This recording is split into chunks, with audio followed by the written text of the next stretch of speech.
सुर्की विधानसभा की घाना और जयश्रीनगर मामले को लेकर ओबीसी महासभा और लोधी क्रांति सेना सहित अन्य संगठनों के द्वारा सुर्की के चक मैदान में विशाल धरना प्रदर्शन रविवार को आयोजित किया गया, जिसमें मुख्य वक्ता के रूप में प्रीतम लोधी शामिल हुए, जो भाजपा सरकार पर जमकर गरजे। उन्होंने कहा कि भाजपा सरकार में लगातार ओबीसी, SC, ST लोगों पर अत्याचार हो रहा, जो हम सहन नहीं करेंगे और हम ईंट से ईंट बजा देंगे। नहीं कर सकते दोस्तों, हम इस अन्याय की लड़ाई लड़ेंगे। और यहाँ पर घना में लोधी समाज की बच्ची जो थाना सुर्की में जिसका किडनैप करके और जिसके संग में रेप किया गया, कितनी दुखद घटना है ये कि उस बेचारी को आत्महत्या करनी पड़ी उसको। और यहाँ का प्रशासन मौन बैठा हुआ है दोस्तों। उन प्रशासन को बिल्कुल कहीं से कहीं तक उसकी मदद नहीं करी जा रही है। इसीलिए हमारे आए नौजवान साथी आए हैं, लोग आए हैं। मैं इस आवाज को पूरे देश की, लक्ष्मी जी की आवाज को पूरे देश की आवाज बनाना चाहता हूं दोस्तों, कि आगे ऐसी हमारी बच्चियों पर अन्याय अत्याचार न हो। क्योंकि हमारे मुख्यमंत्री महोदय कहते हैं कि अगर किसी बच्ची के साथ होगा तो हम उस पर तुरंत से तुरंत उसकी कार्रवाई करेंगे और उसकी फांसी की सजा दिलवाएंगे। लेकिन ऐसा मैंने देखा है कि अगर ओबीसी और SC, ST की बच्चियों के साथ जो होता है उसमें प्रशासन और पार्टियां मौन रहती हैं। अगर और किसी की बच्ची के साथ हो जाए तो हंगामा हो जाता है दोस्तों।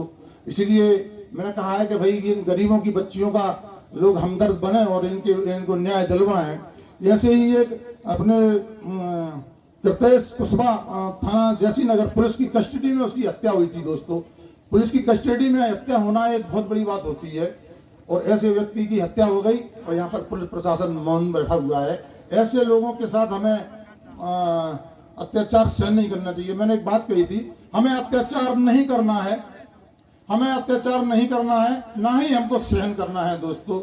और अत्याचार करना बहुत बड़ा पाप होता है, लेकिन अत्याचार सहना उससे भी बड़ा पाप होता है। लेकिन अत्याचार देखना वो सबसे बड़ा पाप होता है। हमारे पास में अगर अत्याचार हो रहा है और हम खड़े देख रहे हैं, कुछ नहीं कह पा रहे, तो हम उसमें भागीदार, पाप के भागीदार बनते हैं दोस्तों।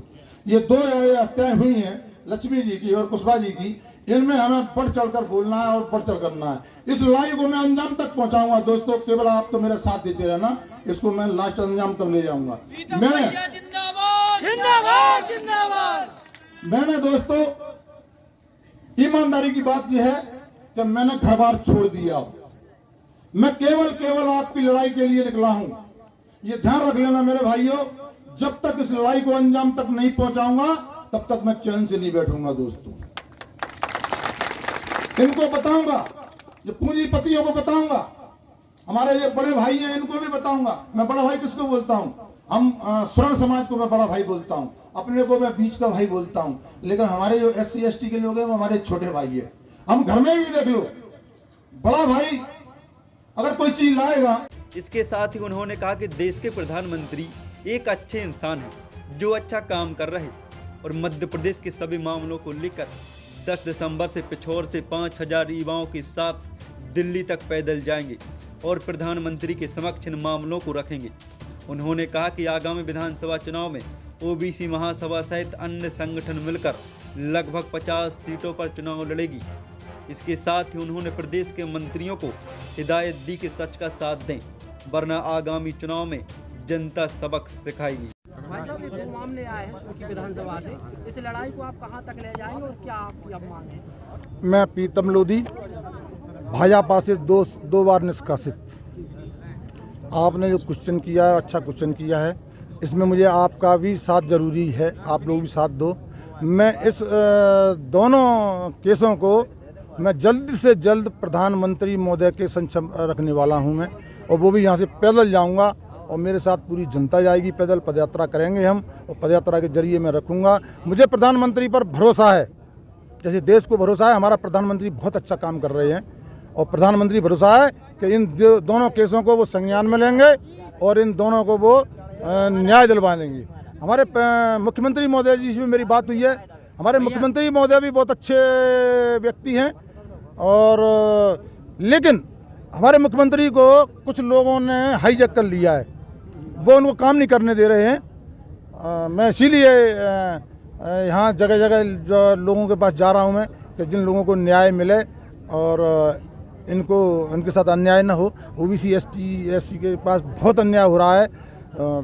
इसकी लड़ाई मैं अंजाम तक पहुँचाऊँगा। जब तक इनकी लड़ाई को न्याय नहीं दिलवा दूँगा तब तक मैं चैन से नहीं बैठूँगा। और मैंने घर छोड़ दिया है बिल्कुल पूरी तरह से, और पूरी तरह से मैं इन लोगों के साथ में हूँ। भाई साहब, ओबीसी महासभा आंध्र विधानसभा चुनाव लड़ेगी क्या? ओबीसी अकेली नहीं लड़ेगी, इसमें हमने 5 पांडव बनाए हैं। सपा, बसपा, भीम पार्टी और आप पार्टी और ओबीसी, ये 5 पांडव मिलकर एक गठबंधन बनाएंगे। और हम ज़्यादा सीटों पर नहीं लड़ेंगे चुनाव, हम केवल लेंगे 50 सीटों पर। और 50 सीटों पर हम केवल क्योंकि कांग्रेस और बीजेपी बहुत बड़ी पार्टी बन गई है, बहुत पैसे वाली पार्टी बन गई है। अगर इनसे लड़ना है तो हम केवल 50 सीटों पर लड़ाएंगे। और ये तय है कि ये 5 पांडव अब की बार किंग मेकर बनेंगे, इनके बगैर सरकार नहीं बनेगी। अब पदयात्रा कब से निकालेंगे? पदयात्रा मेरी 10 तारीख से लगभग निकलेगी, और जब तक तैयारी चल रही है, लोग तैयार कर रहे हैं। मैं मीडिया के माध्यम से कहूँगा, क्योंकि 5-6 चुनाव हार चुका हूँ, पैसे खत्म हो गए हैं मेरे पे, तो मैं एक खाता खोलूँगा। कृपया करके लोगों से कहूँगा उसमें 100 रुपये डाल दें ताकि मेरी पदयात्रा में सफल हो मेरी। आप किस पार्टी से उम्मीदवार होंगे? किस पार्टी? मैं लोग जनता कहेगी तो चुनाव लड़ूंगा। हो सकता है मैं चुनाव न लड़ूँ। अन्याय हुआ है, कांग्रेस बीजेपी दोनों मंत्रियों ने अन्याय किया है वहाँ पे। और पिछोर से शुरू करूंगा, क्योंकि पिछोर को बहुत दबाया है इन लोगों ने। वहाँ का कार्यकर्ता को मसल के रख दिया, वहाँ के लोगों को मसल के रख दिया इन लोगों ने। कईयों की हत्याएं करा दी इन लोगों ने। शुरू वहीं से करूंगा, पिछोर से। हमसे जुड़े रहने के लिए हमारे YouTube चैनल को सब्सक्राइब करें और नई वीडियो की नोटिफिकेशन के लिए बेल आइकॉन को दबाएं। अगर आप ये वीडियो Facebook पर देख रहे हैं तो लाइक जरूर करें और ज्यादा से ज्यादा शेयर करें। धन्यवाद।